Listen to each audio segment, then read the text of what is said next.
Astrologer অনন্যাদি YouTube চ্যানেলে আপনাদের সবাইকে স্বাগত।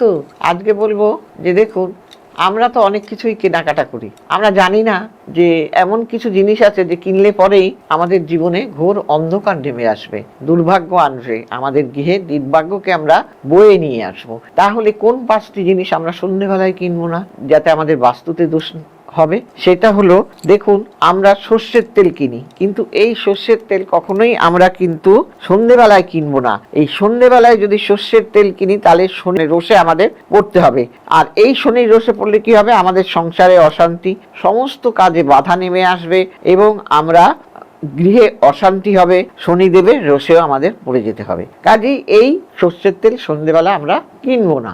আর কি কিনবো না? ছুরি কাঁচি, কোনো ধারালো অস্ত্র সন্ধ্যেবেলা আমরা যদি কিনি তাহলে কিন্তু আমাদের কি হবে?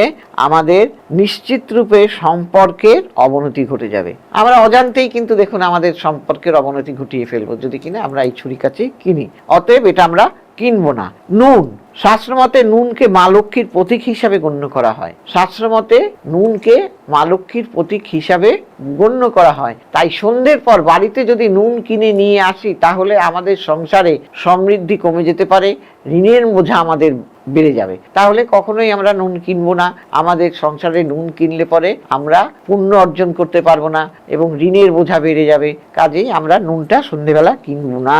ঝাঁটা, সূর্যাস্তের পর নতুন ঝাঁটা কখনোই কিনে আনা আমাদের উচিত হবে না। কাজেই এই সূর্যাস্তের পর যদি আমরা ঝাঁটা কিনি, ঝাড়ু কিনি বা ঝাড়ু দিই, ঘর পরিষ্কার করি, তাহলে অত্যন্ত অশুভ বলে গণ্য করা হয়। কারণ এতে মা লক্ষ্মী অসন্তুষ্ট হয় এবং বাস্তু দোষ দেখা দিতে পারে।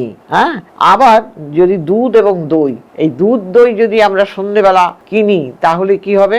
আমাদের চিনি, এই জিনিস যদি কিনি, নুন যদি এগুলো কিনি, শুক্র গ্রহ কিন্তু চন্দ্রের সাথে রিলেটেড। কাজেই এই জিনিস যদি কিনি, জ্যোতিষ মতে সন্ধ্যের পর এই জিনিস কিনলে পরে পারিবারিক জীবনে অশান্তি বা আর্থিক অনটন এগুলো দেখা দিতে পারে। তাই আমরা এই জিনিসগুলো সন্ধ্যেবেলা অ্যাভয়েড করে চলবো, এগুলো আমরা কিনবো না। সবাই কি করবেন? যাদের মনে হবে আমার এই প্রোগ্রাম ভালো লাগছে বা আমাকে আমরা দেখাতে চাইছেন, নিচে যাওয়া স্কলে আপনারা যার যেখানে সুবিধা সেইখানে, এবং যারা দূরে থাকেন তারা কি করবেন? অনলাইন, আমার অনলাইনের ব্যবস্থা আছে এবং আমার তন্ত্র মতেও কাজ হয় এবং আমার অ্যাস্ট্রোলজি মতেও কাজ হয়। কারণ জানতে হবে কোনটা অ্যাস্ট্রোলজির মাধ্যমে করলে আপনার সমাধান হবে।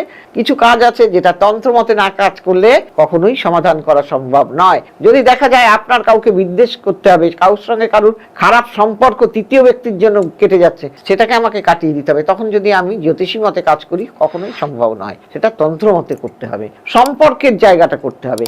এরকম কিছু কিছু কাজ আছে যেগুলো কিন্তু তন্ত্র মতে করতে হয়। সবাই ভালো থাকবেন, নমস্কার।